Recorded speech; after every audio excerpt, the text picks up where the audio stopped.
Jemi në studio dhe jemi me pjesën e parë të emisionit tonë me të ftuarin e parë për ditën e sotme. Do flasim mbi shkrimin, mbi atë bukuri që e ka fal vetëm Zoti. Dhe me ne në studio është një shkrimtar nga Kërçova i cili na ka nderuar me prezencën e tij duke ardhur në studion e emisionit tonë. Është Blerim Ramadani. Përshëndetje, mirëmëngjesi. Përshëndetje, ju faleminderit për ftesën. Është kënaqësi. Urojmë që nuk kemi zgjuar herët sepse kemi emisionin që në mëngjes dhe ndoshta e keni pas pak problem. Jo, s'ka qenë as pak problem, kam ardhur me kënaqësi. Qysh e kemi Kërçovën? Shumë mirë, mendoj sa në formë. Vërtet? Po. Jo, apo ndjeheni mirë, komod, rahat sepse çaja është më e rëndësishme për neve. Kuptohet, po, patjetër. Në rregull. A ju pëlqen Shkupi? Shumë. Kisha pas kënaqësi, kisha pas nder kur të punoja një ditë në Shkup, por tash jam duke punuar në një institucion shtetëror në Kërçovë. Në rregull. Sa shpesh vjen në Shkup? Po thuajse më varet disa projekte kur i kam, bashkëpunoj me disa shoqata. Unë në fakt u theq me një shoqatë, Qendra për Demokraci dhe Vlera Europiane në Kërçovë, kur kemi disa herë bashkëpunim, kur në lidhje me anketat, unë shpesh vi, vizitoj shokët, vizitoj lidhje me ndonjë punë, dhe kështu thamë se shpesh vizitoj Shkupi. Do të thotë se ke shok meq këtu në Shkup, me qenë se t'janë edhe i viziton? Sigurisht. Po, sepse ne shkupianët jemi pak sa miqësore. E ke atë përshtypje ose jo? Po. Ka dhe prej atyre që nuk janë, po. Gjithë shqiptarët janë ashtu. Domethënë shqiptarët janë në përgjithësi miqësor. Ashtu është. Do të flasim për shkrimet e tua, do të flasim për librin tënd. Fillimisht do të kthejmë shumë kohë mbrapa sepse na intereson sigurisht sikur neve ashtu edhe shikuesve tanë se cilat kanë qenë ato hapat e parë kur ke vendosur që të shkruash ose që t'u ka duk një shkrim yti i mirë dhe ta ka livdu dikush. Po. Të them të drejtën, më kujtojnë gjurmët e para kur më kam qenë në vitin e parë në fakultetin juridik në Universitetin e Europës Juglindore, kur bisedoj për shkrimin e disa revistave, për përpilimin e disa revistave, kryesisht me tema për student, me tema të jetës së përditshme, dhe këtu ka qenë edhe zanafilla e parë e imja për të shkruar. Më kujtohet se bënim disa shkrime për tema sociale dhe kryesisht shumica shkrimeve ishen për tema për jetën e studentëve.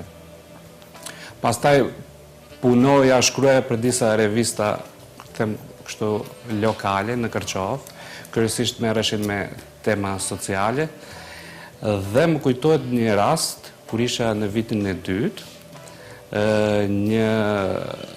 më kontaktuan prej gazetës Fakti, që për fat të keq sot nuk ekziston, dhe mu dha shansi që të shkruaj një shkrim. Më kujtohet se atëherë ishe në temë diskutabile, ishte reforma në administratën publike. Më kujtohet se kishte disa projekte të Komisionit Evropian dhe Fondit Monetar, të cilat merreshin kryesisht me reformimin e administratës publike. Dhe besoj që ky shkrim u prit mirë në përgjithësi dhe prej këtu ishte punim shkrim më serioz, krahasuar me të tjerat, më gjithëpërfshirës, dhe mendoj se ky ka qenë hapi i parë vendimtar që unë të filloj të shkruaj. Dhe si keni pasur emocionet atëherë kur e keni pa do të thotë shkrimin tuaj të parë në një gazetë, sepse më pas ato shkrimet e tjera ndoshta nuk ju ke kushtuar edhe aq shumë rëndësi, por e para është ajo që ndoshta e ki pritur me ma shumë qef ose me ma shumë emocione. Është fakt, domethënë ka qenë një ndjenjë e veçantë, është një motivim shtesë, domethënë është emocioni pashkruar kur e sheh ti shkrimin tënd në një gazetë prestigjioze për atë kohë që ishte Fakti, që siç thash, për fat të keq sot nuk ka, dhe kjo çton edhe vullneti që në të ardhmen ti të shkruash. Kryesisht mundohem që të shkruaj tema që kanë lidhje me çështje politike, por nuk i përjashtoj edhe tema ekonomike dhe sociale. Mirë, po ma shumë temat të marrëdhënieve ndërkombëtare dhe studimeve europiane, mendoj se kam ma qef për t'i shkruar. Sigurisht, çdo kush e don atë pjesën e vet ku i shkon më tepër. Sigurisht, aty duhet të jepet edhe kontributi ma shumë. Ashtu. Zotë Blerjem, natyrisht që me shkrimet e juja dëmë thotë kur filloni, e keni një moment ku inspiroheni, e gjeni vetën apo dëmë thotë motivoheni për shkruar. Ku e gjeni jo motivin për të shkruar?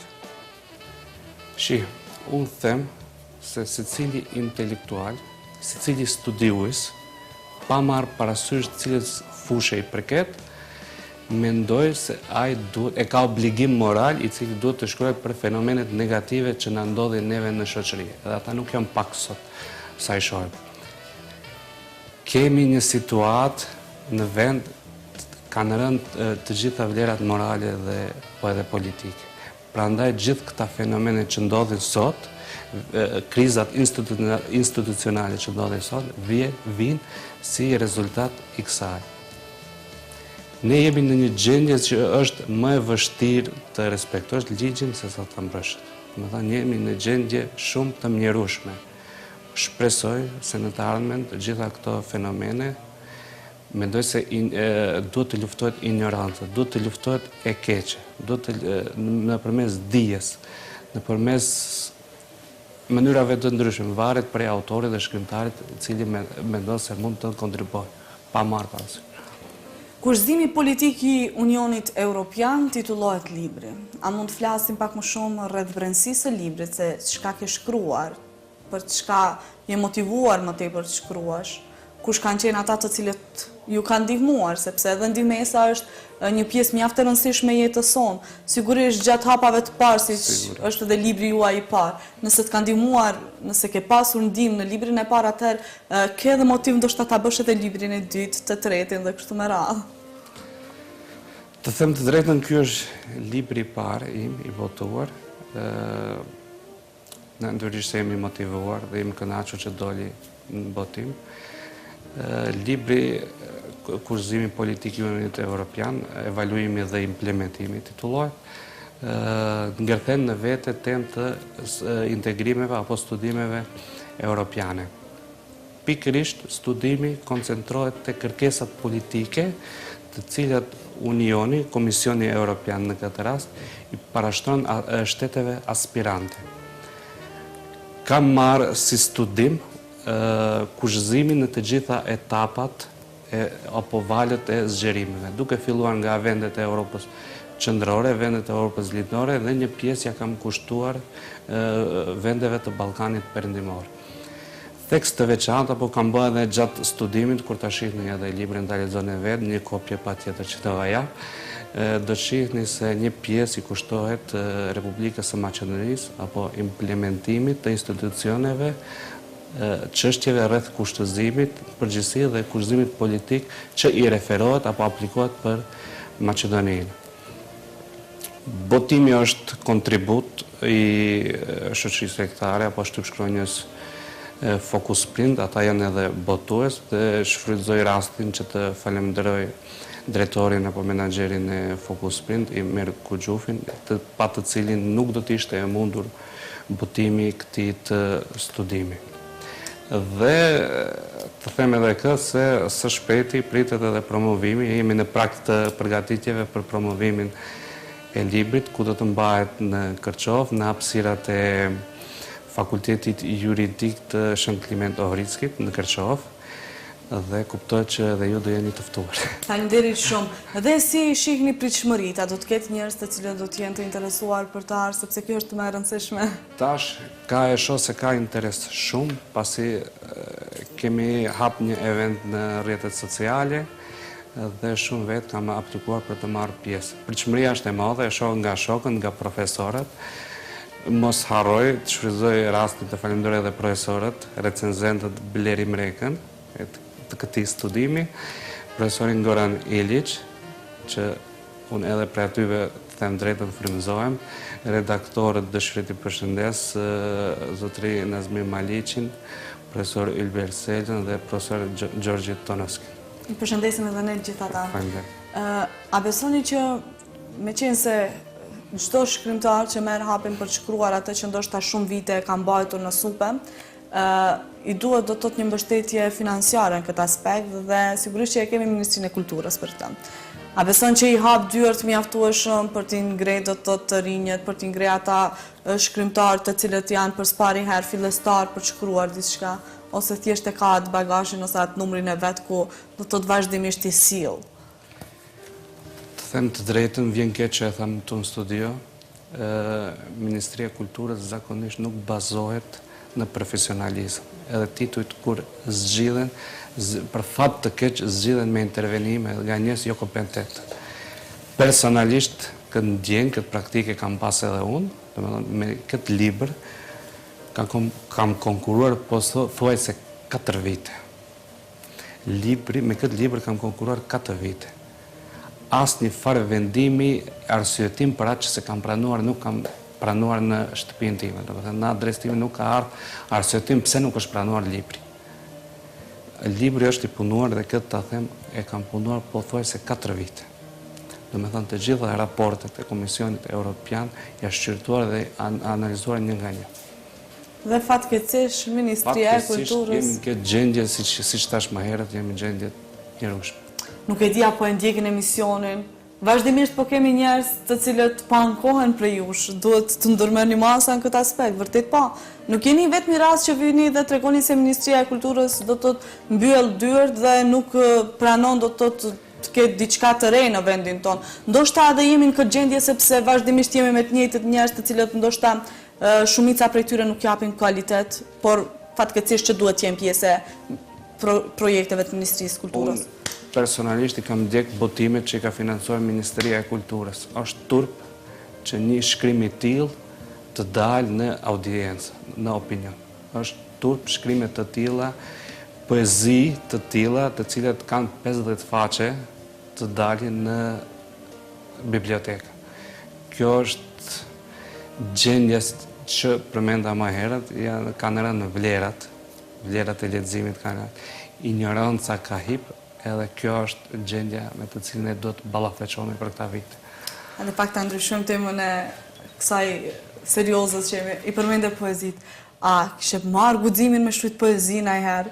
Jo. Ç'është e drejtë të them, jo, se nuk kam kualitet, nuk kam profesionalizëm në atë fushë. Unë tashmë e kam zgjedhur, fusha ime është shkenca, unë aty e gjej veten. Siç përmenda edhe më herët, unë shkruaj shkrimet të studimeve europiane. Tash marr pjesë në disa konferenca apo simpoziume shkencore ndërkombëtare dhe mendoj se unë sferën time tashmë e kam zgjedhur. Kjo është. Me qëllim ua parashtrova këtë pyetje sepse sigurisht që shumica e shikuesve tanë kur shohin se është shkrimtar, mendojnë që bazohen se cilën sferë shkrimit edhe a e din të shkruajnë poezi, din të shkruajnë ese, din të shkruaj për gjithçka që është ndoshta tregime dhe kështu me radhë. Jo, domethënë kjo secili do ta përcaktojmë fushën ku e sheh vetë. Pikërisht unë atë kam bërë. Natyrisht, në atë mendoj që në atë fushë ku mund të adish më së miri, apo në atë fushë ku mund të kontribosh më së miri, është gjëja më e duhur e mundur. Sigurisht. Kështu edhe do të rritin edhe vlerat në shoqëri. Po, ndoshta duke provuar gjithçka nga pak kemi mbetur këtu ku jemi, sepse dëshirojmë që provojmë gjithçka që kemi edhe ashtu pra nuk pa kualitet në këtë aspekt. Duhet ta shohim rezultatet. Indikatorët duhet të shohim. Më vjen diçka interesant, isha duke biseduar me një profesor të timin, edhe më tregoi një indikator, një tregues që unë nuk e kisha ditë më herët, më tha se në Maqedoni pas ka 215 doktora shkencash shqiptare. 10 deri në 15 prej tyre, profesori është sociolog, i njeh mirë këto gjëra, 10 deri në 15 njerëz, profesora, kritikojnë fenomenet negative të cilat paraqiten në shoqërinë tonë. Për fat të keq 200 heshtin. Paramendoni sikur të ishte situata krejtësisht ndryshe ku do të ishte shoqëria dhe shteti jonë. Po. Këtë duhet ta shohim. Duhet. Le të ngrisin zërin, çfarë t'ju themi ne, kemi çfarë të bëjmë këtë aspekt sepse nuk duhet të zgjendejnë heshtjen, duhet të luftojnë. Po. Po ne për çdo vit flasim mbi këtë fenomen të thotë që mos mohohen shkelja të drejtave, të kenë njerëzit vetbesim, guxim që të marrin hapa, do të thotë iniciativa për të kërkuar të drejtat e tyre, mirë po. Fatkeqësisht ka edhe prej atyre që ende vazhdojnë të heshten. heshtni çfarë që themi, dhe qëndroni në gjendjen e njëjtë nga Kjo është realiteti. fatkeqësisht. E si të qoftë duke pasur parasysh faktin se teknologjia tashmë do të thotë po përdoret në mënyrë masive, a mendoni që ende ekzistojnë dashamirësit e librit? Libri është i pazëvendësueshëm. Unë personalisht mendoj se libri duhet të mbesë në paketën tradicionale. Më kujtohet dikund lexova një autor i njohur, Milan Kundera, i cili kishte lënë testament ku u ndalohej botuesve të shtypnin librin e tij në formë elektronike. Domethënë kishte lënë testament që libri i tij në formë elektronike mos shtypet. Unë jam nga ata njerëz që dëshiroj që librat, edhe pse shtypen në formë elektronike, paraprakisht të jenë të shtypura në formë të printuar. Shpesh, ndoshta kostoja është në pyetje, shpesh shoh se disa libra dalin në internet në formë elektronike dhe nuk ka formë të printuar. Kjo është. Sigurisht i kemi shumë të rinj të cilët kanë filluar, ndoshta të rinj në moshë, themi, që kanë filluar të shkruajnë poezi, të shkruajnë diçka të ngjashme si tregime. A beson që për që një shkrimtar me plot kuptimin e fjalës, duhet të jesh një lexues i mirë? Do të kesh materiale, të kesh bagazh dituris, dhe më pas të marrësh edhe të shkruash një libër? Sigurisht, absolutisht keni të drejtë. Është e pamundur. Shihni, askush nuk ka lind shkrimtar, askush nuk ka lind profesor, askush nuk ka lind filozof, askush nuk ka lind studues. Të gjithë këto kanë mësuar nga njerëzit më të mëdhenj të historisë së njerëzimit. Pikërisht problemi qëndron këtu. Të rinjët, studuesit e rinj duhet të tejkalojnë këta për të qenë barabartë me ta. Domethënë, ta duhet të tejkalojnë dhe kjo quhet zhvillim. Nuk duhet më huar se ka edhe shumë të rinj të cilët më të vërtet kanë prirje për të shkruar sadopak, ama nuk duhet ta nashkaluar edhe atë pjesën tjetër që dikush tjetër nuk din fare as ndoshta të lidh dy fjalë, por që ndoshta e quan veten shkrimtar dhe është fatkeqësi që ka edhe ashtu raste, do ta pranojmë që ka edhe ashtu raste. Po njerëzit këtu maten, dikush janë të mëdhenj, dikush janë të vegjël. Këtu, më fal. Kjo veç nuk kalohet te politikanët. Kryesisht ata kanë probleme me këtë formulë që përmendet. A duhet të ketë një institucion këtë aspekt që do të thotë para se të botohet një libër të shkohet dhe të analizohet mirë, qartë, edhe të tregohet se ky është për të botuar dhe ky nuk është për të botuar, sepse kemi bashkë shkrimtar shumë mirë. Sigurisht. Duhet të ketë kontroll dhe mbikëqyrje, qoftë nga institucioni ministri, qoftë formohet apo të inaugurohet një institut i cili do të merret më thellësisht me shqyrtimin e votimeve. Po edhe profesorët të cilët nuk janë recenzent, po janë profesorë të jashtëm, është mirë që ta shohin një herë, ta studojnë dhe analizojnë librin i cili është në moment të botimit. Kjo patjetër duhet të bëhet dhe sa më shpejt, qoftë edhe me mjetet të Ministrisë së Kulturës. Qoftë edhe. Shpresoj. Po. Duke biseduar ju do të thotë për këtë çështje, unë pikërisht desha të ndalem aty edhe pse siç ta hava po paraqiten shumë shkrimtar. A mendoni që tek rinia, sidomos po ka kuadro të mirëfillt për sa i përket shkrimit? Sigurisht, veç përmendëm edhe më herët, problemi është që nuk financohen edhe nuk u jepet përkrahje nga institucionet kompetente. Për shkak se për ta botuar një libër, për shembull, kushton, mos them një shumë, po mbi 1.500 euro, një libër normal. Në këtë gjendje varfërie është e pamundur që një person apo një shkrimtar apo një studios të botojë librin e tij kur e dim se një rrogë mesatare 300 euro. Prandaj duhet ndihma e institucioneve kompetente. Mirë po fakti që Ministria e Kulturës shpesh boton botime jo kompetente është sinqerisht për ta kritikuar. Është edhe për të ardhur keq në çfarë gjendje është. kuptohet. A keni menduar që libri është në gjuhën shqipe, por ka dhe disa frekuenca në gjuhën angleze, mendoj Po, që. kryesisht libri në gjuhën shqipe, po ka disa pjesë në gjuhën angleze. A keni menduar që do të ta botoni librin e njëjtë në gjuhën maqedone, në gjuhën angleze ose në... Të them të drejtën, ka pas interes për disa profesorëve të mi në Fakultetit të Shënktrimit të Ohridzkit, të cilët kanë kërkuar që botimi të bëhet edhe në gjuhën maqedone, do me thënë të dalë në treg edhe te pjesa maqedone.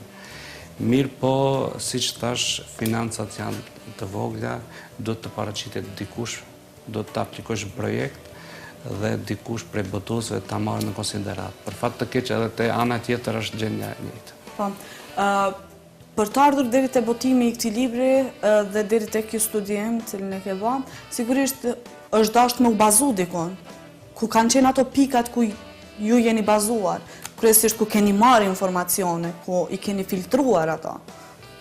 Ç'është e drejta, në fund të librit do të shihni se ka referenca për ku janë marrë disa pjesë për ku ka bazuar studimi, po kryesisht si bazë studimi ka raportet e Unionit Evropian, do me thënë raportet të qeverisë, raportet të Komisionit Evropian dhe tekste akademike. E gjithë kjo kam menduar të bëj një botim i cili do të përkas mua dhe profesionalizmit tim.